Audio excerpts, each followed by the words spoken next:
क्या मौलाना ही अपने परिवार का असली कातिल है? बीवी और बच्चों को दफनाने के बाद वह अचानक गांव क्यों छोड़ गया? वह चौथा शख्स कौन था जिसकी इस दर्दनाक घटना में जान गई? क्या इस वारदात के जिम्मेदार वही 2 नाबालिग बच्चे हैं, या फिर मौलाना ने खुद इस वारदात को अंजाम दिया, या कोई तीसरा चेहरा है जो अब तक छुपा हुआ है? मौलाना के साले ने सीबीआई जांच की मांग क्यों की? इन सवालों के जवाब हम आपको विस्तार और सबूतों के साथ बताएंगे। बस वीडियो के अंत तक बने रहें। लेकिन उससे पहले अगर आप भी चाहते हैं कि मौलाना के परिवार को इंसाफ मिले तो वीडियो को लाइक करें और चैनल को सब्सक्राइब जरूर करें, ताकि यह सच्चाई ज्यादा से ज्यादा लोगों तक पहुंच सके। उत्तर प्रदेश के बागपत जिले का एक छोटा सा गांव गांगनौली, आज यह गांव खामोशी और डर में डूबा है, क्योंकि यहाँ जो हुआ उसने इंसानियत को हिलाकर रख दिया। मौलाना इब्राहिम गांव की मस्जिद के इमाम, जिन्हें सब हाफिज साहब कहकर इज्जत देते थे, लेकिन एक दिन उसी गांव से ऐसी दिल दहला देने वाली चीख सुनाई दी जिसने पूरे इलाके को सन्न कर दिया। मौलाना के पूरे परिवार का बेरहमी से कांड कर दिया गया। पत्नी और 2 मासूम बेटियां अब इस दुनिया में नहीं रहीं। घर के अंदर का मंजर इतना खौफनाक था कि देखने वालों की रूह तक कांप उठी। हर किसी की आंखों में डर था और जुबान पर सिर्फ एक सवाल, आखिर ऐसा कौन कर सकता है? लेकिन जब पुलिस ने सच्चाई सामने लाई तो पूरा गांव शोक और हैरानी में डूब गया। पुलिस के मुताबिक यह वारदात किसी बाहर के शख्स ने नहीं, बल्कि उन्हीं 2 नाबालिग बच्चों ने की थी जो मौलाना के शिष्य थे। वही बच्चे जो रोज उनके पास तालीम लेने आते थे। जब पुलिस गांव पहुंची तो रास्ता भीड़ ने रोक दिया था। लोगों का गुस्सा काबू से बाहर था। कुछ लोग पुलिस पर टूट पड़े, गाड़ियां तोड़ी, अफसरों पर पत्थर बरसाए गए। इस हंगामे में 29 लोगों के खिलाफ एफआईआर भी दर्ज हुई, लेकिन जांच की शुरुआती दिशा कुछ और ही बतला रही थी। शक का केंद्र उस पर गया मौलाना इब्राहिम पर, क्योंकि वारदात के वक्त वह घर पर नहीं थे। पुलिस को लगा कहीं यह मौलाना का खुद का बनाया खेल तो नहीं। मौलाना को हिरासत में लिया गया। वह बार बार चिल्ला रहे थे, सीसीटीवी देखो, मैंने कैमरे ऑन करके गए थे, मैं निर्दोष हूं। जब पुलिस ने सीसीटीवी देखा तो मामला और उलझ गया। कमरे का कैमरा बंद था, लेकिन बाहर गलियारे वाला कैमरा चालू था और उसी फुटेज ने सब कुछ बदल दिया। वहां एक 16 साल का लड़का दिखा। कपड़े संदिग्ध हालत में उसे तुरंत पकड़ लिया गया। पूछताछ में उसने जो बताया उसने पूरे गांव के होश उड़ा दिए। लड़का बोला, हाँ, मैंने और मेरे दोस्त ने मौलाना के परिवार को मारा। जब वजह पूछी गई तो उसने ठंडे चेहरे से कहा, वह हमें डांटते थे इसलिए बदला लिया। पुलिस ने पूछा, इतनी सी बात पर? तो जवाब मिला, मौलाना अपने परिवार से बहुत प्यार करते थे।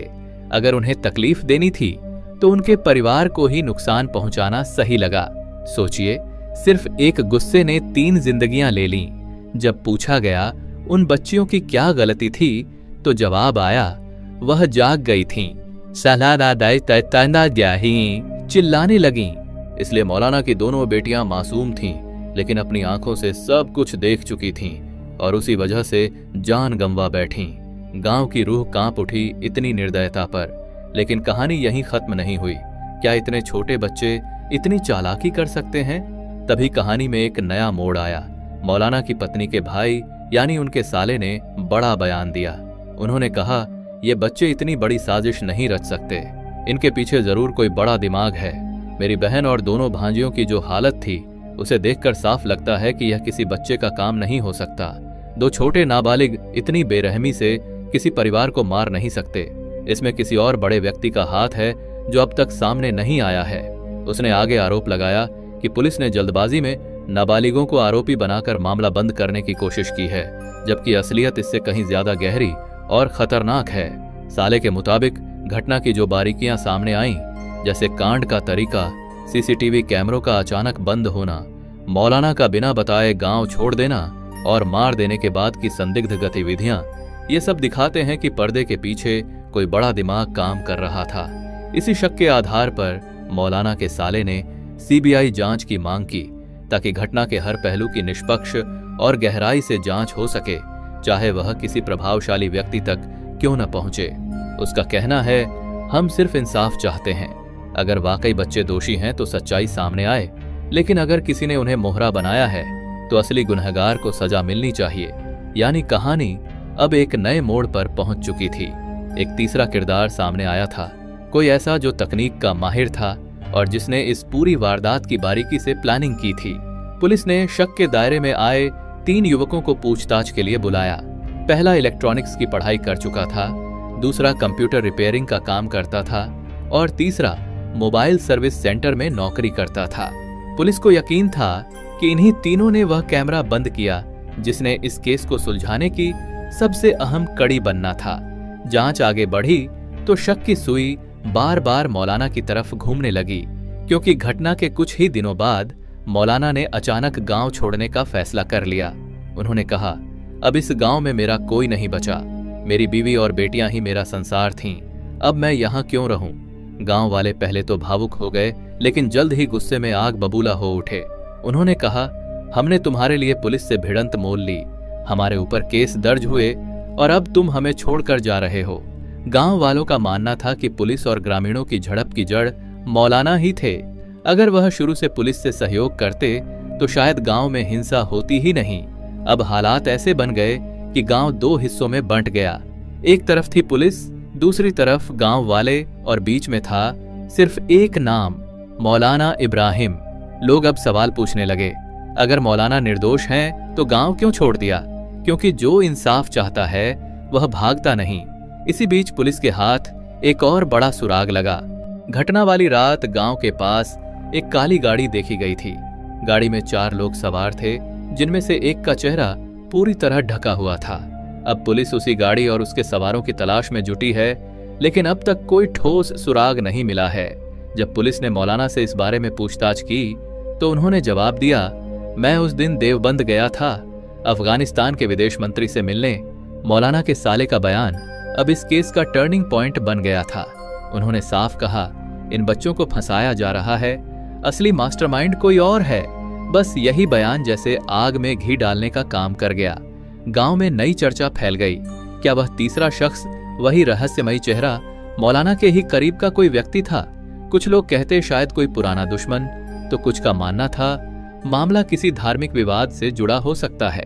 उधर पुलिस ने सीबीआई जांच की मांग राज्य सरकार को भेज दी, क्योंकि अब स्थानीय पुलिस भी मान चुकी थी कि इस केस की परतें सतह से कहीं ज्यादा गहरी हैं। और सीबीआई जांच का मतलब था हर बयान की दोबारा पड़ताल, हर फुटेज की बारीकी से जांच, हर गवाह से फिर से पूछताछ और हर झूठ की तह में जाकर सच को खंगालना। अब गांव की गलियों में बस एक ही चर्चा थी, मौलाना निर्दोष हैं या वही इस सब के पीछे हैं। और दोस्तों, यहीं से इस केस की असली कहानी शुरू होती है, जहां हर चेहरा शक के घेरे में है, हर बयान एक नया मोड़ लाता है और हर दिन यह सवाल और गहरा होता जा रहा है, क्या यह ट्रिपल कांड सिर्फ बदले की वारदात थी या किसी ने इन बच्चों के जरिए एक बड़ी साजिश को अंजाम दिया? जब मौलाना ने गांव छोड़ने की बात कही तो पूरा गांव जैसे टूट गया। कई औरतें रो पड़ीं। उन्होंने कहा, मौलाना साहब आप मत जाइए, आपकी मस्जिद की अजान भी अब अधूरी लगेगी। लेकिन मौलाना का जवाब दिल तोड़ देने वाला था। उन्होंने कहा, अब इस गांव में मेरा कोई नहीं बचा, मेरी बीवी इसराना और मेरी 2 बेटियां यही मेरा संसार थीं। अब मेरे लिए इस जगह में सिर्फ दर्द बाकी है। उन्होंने बताया, जिस घर की हर दीवार में मेरी बच्चियों की हंसी गूंजती थी, अब वहीं बस दर्द की परछाइयां हैं। जब भी उस कमरे में जाता हूं, सन्नाटा मुझे काटने को दौड़ता है। मेरी बच्चियों की मासूम हंसी अब भी मेरे कानों में गूंजती है। यह कहते हुए मौलाना की आवाज भर रह गई। उन्होंने कुछ कपड़े, कुछ किताबें और अपने परिवार की तस्वीरें एक बैग में रखीं और गांव छोड़ने की तैयारी कर ली। गांव वालों ने उन्हें बहुत रोका, यहां तक कि बागपत के सांसद तक ने आकर कहा, मौलाना साहब आप मत जाइए, हम आपको इंसाफ जरूर दिलवाएंगे। मगर मौलाना ने किसी की बात नहीं मानी। उन्होंने शांत स्वर में कहा, अब मुझे किसी चीज से कोई मतलब नहीं, मेरा सब कुछ मुझसे छिन गया है। अब मैं अपने गांव सुन्ना जिला शामली वापस जा रहा हूं। वह गांव जो कभी उनकी जन्मभूमि था, अब उनका शरण स्थल बन चुका था। मौलाना के जाते ही गांगनौली गांव का माहौल और भी भारी हो गया। जब पुलिस ने गांव वालों पर एफआईआर दर्ज की तो नाराजगी खुलकर सामने आ गई। लोगों ने गुस्से में कहा, हमने तो मौलाना के लिए लड़ाई लड़ी थी, उनके लिए पुलिस से भिड़े थे और आज उन्हीं की वजह से हम अपराधी कहलाए। धीरे धीरे शक का दायरा फिर से फैलने लगा। गांव की गलियों में अब फुसफुसाहट थी। अगर मौलाना निर्दोष थे तो वह भागे क्यों? अगर वह सच बोल रहे थे तो सीबीआई जांच से डर क्यों रहे हैं? कुछ लोग खुलकर कहने लगे, मौलाना के जाने के पीछे डर नहीं, कोई गहरा राज छिपा है। इसी बीच पुलिस के हाथ लगी पोस्टमार्टम रिपोर्ट और उसने पूरे केस की दिशा ही बदल दी। रिपोर्ट में खुलासा हुआ, मौलाना की पत्नी इसराना 5 महीने की गर्भवती थीं, यानी उस दिन एक अजन्मा बच्चा भी इस कांड की आगोश में चला गया था। अब यह मामला ट्रिपल कांड नहीं, क्वाड्रुपल केस बन चुका था। 4 जिंदगियां, 3 जो इस दुनिया में थीं और 1 जो आने वाली थी। एक वरिष्ठ पुलिस अधिकारी ने कहा, इतनी निर्दयता हमने अपने करियर में बहुत कम देखी है। यह सिर्फ एक वारदात नहीं, अमानवीयता की पराकाष्ठा है। जब मौलाना को इस सच्चाई की जानकारी दी गई तो वह वहीं बेहोश हो गए। कुछ देर बाद जब उन्हें होश आया तो उन्होंने रोते हुए कहा, मेरे बच्चे ने तो इस दुनिया को देखा भी नहीं। मुझे उसके आने की खबर अभी बस 2 हफ्ते पहले ही मिली थी। उनकी आंखों से आंसू थमने का नाम नहीं ले रहे थे। वह बार बार कहते रहे, मेरी दुनिया लूट ली गई, अब इंसाफ चाहिए। गांव वालों के लिए यह सब सुनना भी मुश्किल था। गांव की औरतें रोने लगीं, हर चेहरे पर दर्द था और हर दिल में गुस्सा। लोगों के बीच एक ही आवाज गूंज रही थी, ऐसे दोषियों को सजा मिलनी ही चाहिए। लेकिन इस बीच पुलिस की जांच कई दिशाओं में बंट चुकी थी। एक तकनीकी टीम उस बंद पड़े सीसीटीवी कैमरे का डेटा रिकवर करने में लगी थी, जबकि दूसरी टीम उस काली गाड़ी की तलाश कर रही थी जो कांड वाली रात गांव के पास देखी गई थी। 4 लोग सवार थे, चेहरे ढके हुए, और उसके बाद वह गाड़ी कभी नहीं दिखी। जांच एजेंसियों का मानना था वही गाड़ी इस पूरी वारदात की कुंजी हो सकती है। शायद उन्हीं 4 में से कोई था जिसने कैमरा बंद करवाया, बच्चों को भड़काया और फिर रात के अंधेरे में गायब हो गया। पुलिस ने अब गांव के मोबाइल टावर से जुड़े सभी कॉल रिकॉर्ड खंगालने शुरू कर दिए। जांच में कई अजीब नंबर सामने आए। कुछ कॉल्स देवबंद से आए थे तो कुछ शामली के आसपास के इलाकों से, यानी कहानी अब और गहराती जा रही थी। इसी बीच मौलाना के साले यानी इसराना के भाई फिर से मीडिया के सामने आए। उन्होंने प्रेस से कहा, पुलिस इस केस को गलत दिशा में ले जा रही है। हमारा परिवार इंसाफ चाहता है, लेकिन सच्चा इंसाफ। इन 2 बच्चों में इतनी हिम्मत ही नहीं थी कि वे यह सब अकेले कर सकें। किसी ने इनके दिमाग में जहर भरा, किसी ने इन्हें इस्तेमाल किया। उनका यह बयान फिर से सुर्खियों में छा गया। गांव से लेकर मीडिया तक हर जगह अब एक ही मांग थी, सीबीआई जांच होनी चाहिए। गांव वालों ने औपचारिक रूप से सीबीआई जांच की अर्जी दी।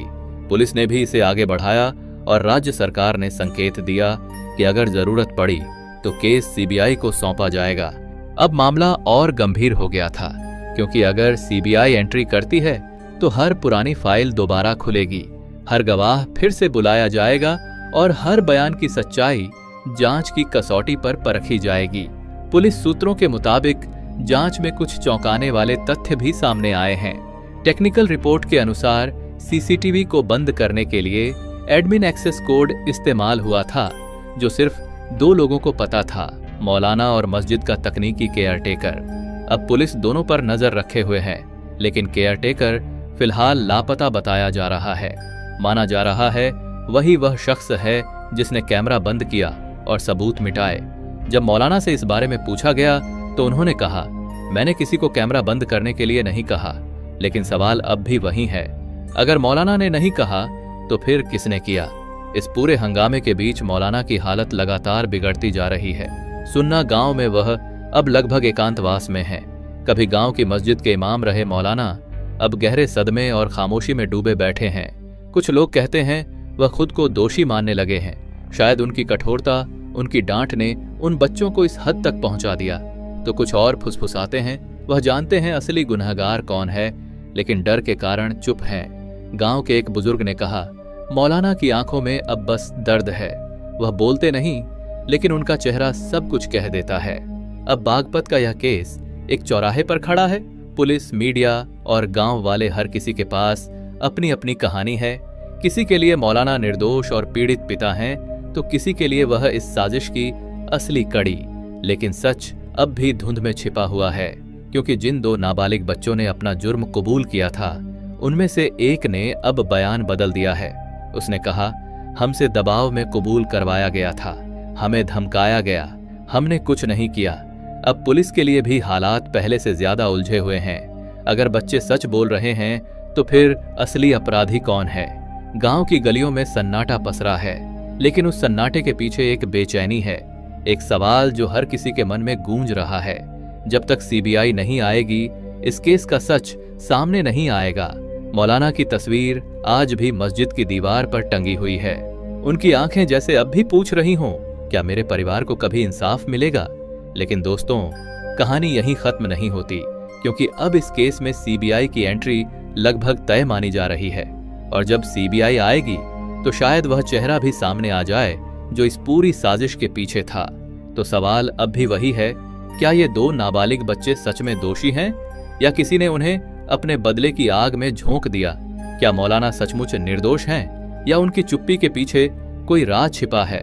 और सबसे बड़ा सवाल, क्या मौलाना के परिवार को कभी सच्चा इंसाफ मिलेगा या यह केस भी उन अनसुलझे रहस्यों की तरह धीरे धीरे फाइलों में दफन हो जाएगा? क्योंकि कभी कभी सन्नाटा भी चीखता है, बस कोई सुनने वाला नहीं होता। तो दोस्तों, आज के इस वीडियो में बस इतना ही। अगर आपको हमारा यह प्रयास पसंद आया हो तो वीडियो को लाइक कीजिए, अपने विचार कमेंट में जरूर बताइए और चैनल को सब्सक्राइब करना न भूलिए, ताकि ऐसी ही रियल अपडेट्स, रिपोर्ट्स और सच्ची खबरें आप तक सबसे पहले पहुंचें। धन्यवाद।